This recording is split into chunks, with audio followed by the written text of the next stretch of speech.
몇 년 동안 소문으로 돌고 있던 노이즈 캔슬링이 탑재되었다는 것을 확인한 수많은 사람들은 애플 스토어에 끝도 없는 줄을 서주어 에어팟이 무선 이어폰 역사에서 존재의 전과 후라는 역사를 써주었던 것처럼 에어팟 프로는 프리미엄 무선 이어폰의 전성시대, 무선 이어폰 상향 평준화가 시작되는 역사의 전과 후의 이정표를 남겼습니다. 그래서 많은 분들께서 다시 한번 에어팟 프로 2를 기다리고 계신 분들이 많으신데요, 막상 출시가 되면 조금은 아쉬워하실 분들도 계실 것 같습니다. 이번 영상에서는 앞선 에어팟 프로 2 영상에 이어서 추가적인 내용을 정리해서 말씀드릴 수 있도록 하겠습니다. 자, 먼저 에어팟 프로 2의 디자인입니다. 에어팟 프로 2는 아쉽지만 앞선 소문으로 알려진 새로운 디자인이 아니라 에어팟 3세대 모델의 조합이라고 보시면 될 것 같습니다. 해당하는 디자인은 이미 맥루머스와 중국 음향 관련 업체를 통해서 유출된 렌더링이 보여졌습니다. 에어팟 2세대 출시 당시 노이즈 캔슬링이 없었던 것처럼 아쉬워하실 분들이 많으실 것 같은데요, 에어팟 프로 1세대의 미니 버전으로 출시가 유력해졌습니다. 다만 케이스의 경우에는 사이즈가 에어팟 3세대처럼 줄어들어 휴대하기는 더욱 유리할 것으로 보입니다. 앞서 말씀드렸던 스템이 빠지는 디자인의 경우에는 애플에서 테스트를 진행한 것은 맞지만 역시 기존 금형과 재료를 최대한 활용하는 애플의 행보를 미뤄보면 이후 세대를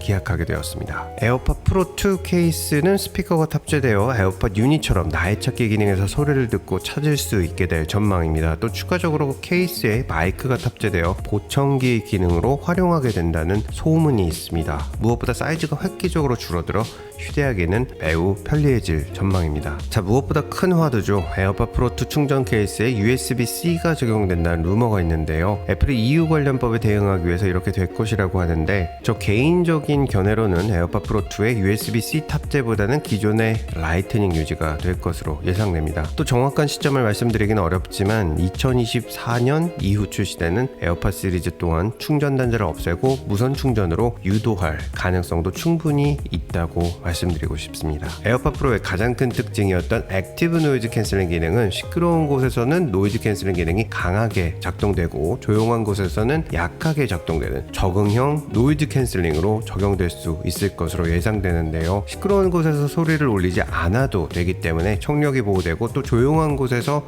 노이즈 캔슬링 강도가 약하게 적용되면 배터리 타임을 획기적으로 늘릴 수 있습니다. 적응형 이퀄라이저 적용이 앞서 이루어졌던 것처럼 컴퓨테이셔널 오디오를 추구하는 애플이기에 적응형 노이즈 캔슬링 적용도 예상되고 있습니다. 자, 에어팟 프로 2의 피트인스 기능 탑재에 관한 이야기가 지속적으로 전해지고 있는데요, 온도 측정 기능에 관한 이야기도 있지만 아마존의 에코버즈 2와 같이 피트니스 트래킹이 추가될 수 있다는 이야기도 있습니다. 애플은 애플워치를 통해서 이미 헬스케어 진출에 완벽한 로드볼을 마련하였고, 이제는 다수의 헬스케어 관련 기관과 협업하며 건강 및 질병 관리의 폭을 넓혀가는 새로운 패러다임을 개척해 나가고 있습니다. 이에 새로운 피트니스 기능도 보여질 것으로 기대되고 있습니다. 에어팟 프로 2의 출시는 9월 행사에서 애플워치 A 시리즈와 함께 출시가 되는 것이 유력합니다. 그 이유는 무엇보다 앞서 말씀드린 애플의 헬스케어를 설명하는 중요한 요소에 애플워치가 있지만 추가적인 피트니스 기능이 포함된 새로운 에어팟이 출시되면 애플은 자사의 헬스케어 당위성과 참여자를 높일 수 있게 됩니다. 이에 가장 적절한 타이밍은 새로운 애플워치 A 시리즈가 출시되는 9월이 될 가능성이 매우 높습니다. 자, 이렇게 출시 전 에어팟 프로 2에 대해서 추가된 소식을 정리해 보았는데요, 건강과 질병 관리에 새로운 패러다임을 만들어가는 애플의 강력한 행보는 단순히 스마트워치를 넘어 다시 한번 그 무엇보다 강력한 생태계를 만들어 가고 있습니다.